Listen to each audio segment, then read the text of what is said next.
Hello friends, नमस्कार। हमारे YouTube channel college education में आप सभी का बहुत बहुत स्वागत है।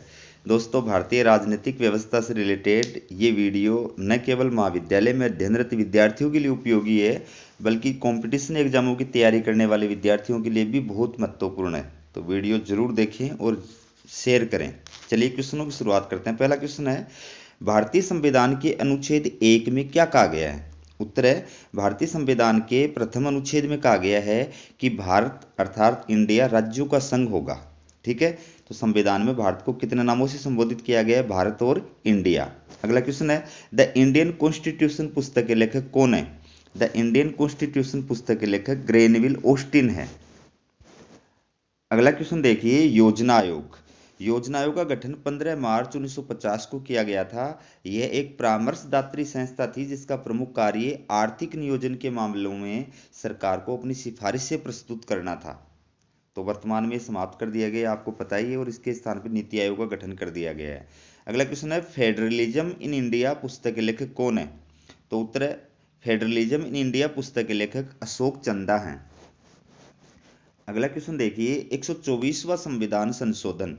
तो 124वें संविधान संशोधन 2019 द्वारा संविधान में संशोधन कर सामान्य वर्ग के आर्थिक रूप से पिछड़े वर्गों को लोगों को 10% आरक्षण प्रदान किया गया। यानी जनरल कास्ट में जो आर्थिक रूप से पिछड़े हुए लोग हैं उनको 10% आरक्षण जो है वो 124वें संविधान संशोधन 2019 के द्वारा प्रदान किया गया था।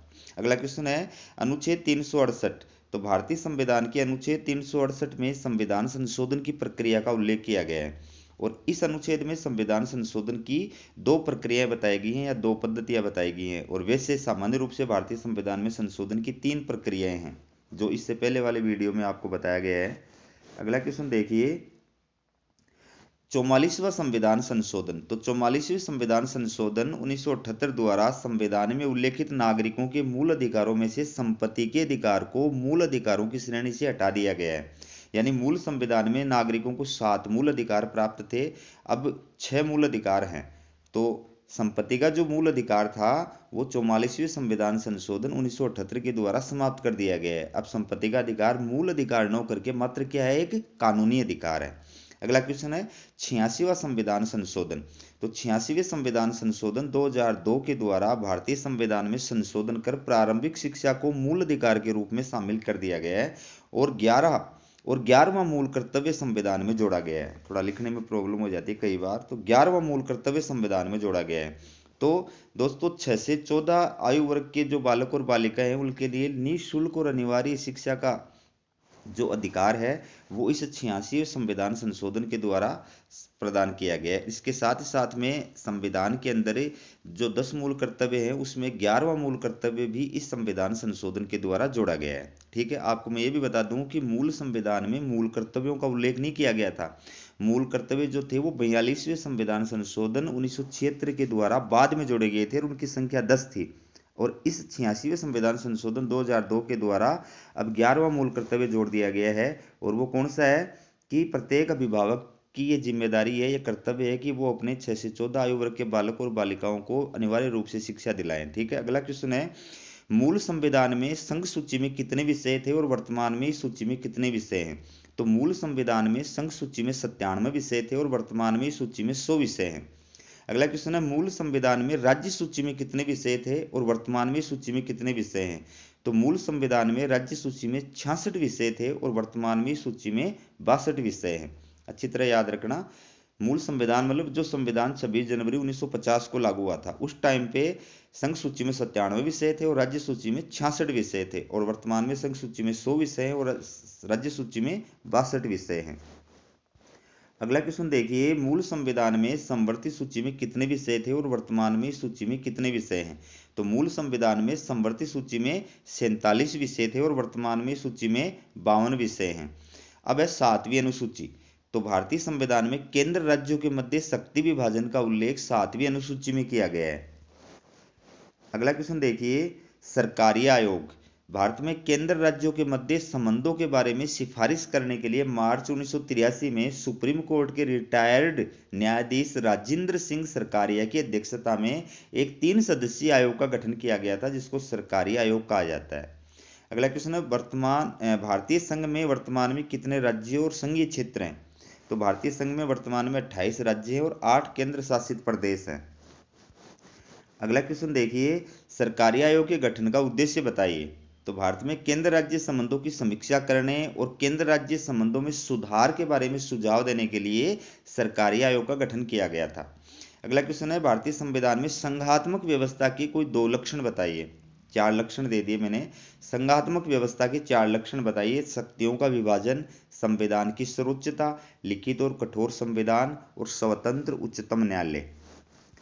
अगला क्वेश्चन देखिए, भारतीय संविधान में 4 एकात्मक तत्व बताइए। तो एकात्मक तत्व देखिए, इकहरी नागरिकता, शक्तियों का बंटवारा केंद्र के पक्ष में, संघ और राज्यों के लिए एक संविधान और संकट काल में एकात्मक शासन। ठीक है। अगला क्वेश्चन है, भारतीय संविधान के व्यवहारिक स्वरूप में उपस्थित 2 एकात्मक तत्व बताइए। ये ऊपर जो आपने पढ़े हैं ये तो संविधान में उल्लेखित एकात्मक तत्व हैं। ठीक है। और अब ये है व्यवहारिक राजनीति के अंदर। ठीक है। तो पहला है प्रधानमंत्री का चमत्कारी व्यक्तित्व और दूसरा नीति आयोग। अगला क्वेश्चन देखिए, अनुच्छेद 32 संविधान का हृदय तथा आत्मा है, ये कथन किसका है?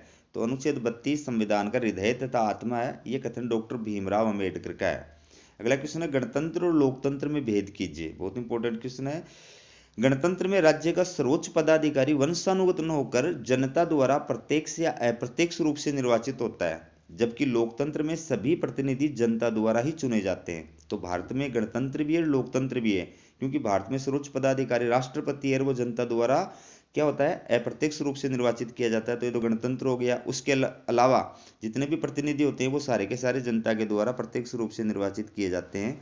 ठीक है। तो वो गया लोकतंत्र। अगला क्वेश्चन देखिए, भारतीय संविधान की 3 ऐसी विशेषताएं बताइए जो अन्य संविधानों से ली गई है। तो नीति निर्देशक तत्व है, मूल अधिकार और संसदीय शासन व्यवस्था। और ये आपको पता है कि नीति निर्देशक तत्व आयरलैंड से ग्रहण किए गए हैं, मूल अधिकार संयुक्त राज्य अमेरिका के संविधान से लिए गए हैं और संसदीय शासन व्यवस्था ब्रिटेन से ग्रहण की गई है। अगला क्वेश्चन है, संविधान के मूल ढांचे से क्या तात्पर्य है? तो संविधान की कुछ व्यवस्थाएं अन्य व्यवस्थाओं की तुलना में अधिक महत्वपूर्ण है और संपूर्ण संवैधानिक व्यवस्था उन पर ही आधारित है, इसलिए उन्हें संविधान का मूल ढांचा कहा जाता है। ठीक है। कि अगर उनको चेंज कर देंगे आप, संविधान की उन व्यवस्थाओं को, उन प्रावधानों को अगर चेंज कर देंगे तो संविधान का मूल स्वरूप ही चेंज हो जाएगा। इसलिए वो जो व्यवस्था है, वो जो प्रावधान है, वो संविधान के मूल ढांचे के अंदर मानी जाती हैं। तो अब अगला क्वेश्चन है, संविधान के मूल ढांचे में शामिल कुछ 4 तत्व बताइए। तो ऐसे 4 प्रावधान कौन से, ऐसी व्यवस्थाएं कौन सी हैं जो संविधान के मूल ढांचे में मानी जाती हैं? तो पहला है संविधान की सर्वोच्चता, फिर है विधि का शासन, फिर है पंथ निरपेक्षता और न्यायिक पुनरावलोकन। अगला क्वेश्चन है, सरकारी आयोग द्वारा की गई कोई 2 सिफारिशें लिखिए। दोस्तों यहाँ पर सरकारी आयोग आएगा। तो राज्यपाल की नियुक्ति में राज्य के मुख्यमंत्री से परामर्श लिया जाना चाहिए और दलीय राजनीति में सक्रिय व्यक्ति को राज्यपाल नियुक्त नहीं किया जाना चाहिए। अगला क्वेश्चन देखिए, वित्त आयोग के प्रमुख कार्य बताइए। तो एक तो है करों से प्राप्त आय का केंद्र और राज्यों के मध्य बंटवारा करना, दूसरा भारत की संचित निधि में से राज्यों को अनुदान देने की सिफारिश करना। अगला क्वेश्चन है, अनुच्छेद 263। तो भारतीय संविधान के अनुच्छेद 263 में अंतर्राज्य परिषद का उल्लेख किया गया है। अगला क्वेश्चन देखिए, अंतर्राज्य परिषद का प्रमुख कार्य बताइए। तो केंद्र और राज्य सरकारों के बीच उत्पन्न होने वाले विवादों का निपटारा करना और राज्य सरकारों में उत्पन्न होने वाले विवादों का निपटारा करना। केंद्र सरकार और राज्य सरकार के बीच में अगर कोई विवाद है, या फिर 2 राज्य सरकारों के बीच में या 2 से ज्यादा राज्य सरकारों के बीच में किसी विषय को लेकर के विवाद है, तो उसका निपटारा करने का कार्य अंतर्राज्य परिषद के द्वारा किया जाता है। अगला क्वेश्चन, अंतर्राज्य परिषद की स्थापना कब की गई थी? तो अंतर्राज्य परिषद की स्थापना 25 जून 1990 को की गई थी और इसका जो अध्यक्ष होता है वो प्रधानमंत्री होता है। अगला क्वेश्चन है, सहयोगी संघवाद की स्थापना करने वाली प्रमुख संस्थाएं बताइए। सहयोगी संघवाद जिसमें केंद्र और राज्य मिलकर के कार्य करते हैं, दोनों के बीच में तनाव या संघर्ष नहीं बल्कि परस्पर सहयोग पाया जाता है, वो होता है सहयोगी संघवाद। तो ऐसी कौन सी संस्थाएं हैं जो केंद्र और राज्यों में सहयोग स्थापित करने के का कार्य करती है? पहला है वित्त आयोग, दूसरा अंतर्राज्य परिषद, तीसरा नीति आयोग और चौथा अखिल भारतीय सेवाएं, मतलब ऑल इंडिया लेवल की IAS IPS इस प्रकार की सेवाएं।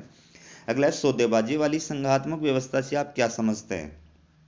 तो जब केंद्र में क्षेत्रीय दलों के सहयोग से निर्मित गठबंधन वाली सरकार होती है तो राज्य सरकारें केंद्र के साथ हर विषय पर मोल भाव करने की स्थिति में होती हैं और सरकार गिराने की धमकी देकर केंद्र सरकार से हर विषय में सौदेबाजी करती रहती हैं, इसलिए इसे सौदेबाजी वाली संघीय व्यवस्था कहा जाता है।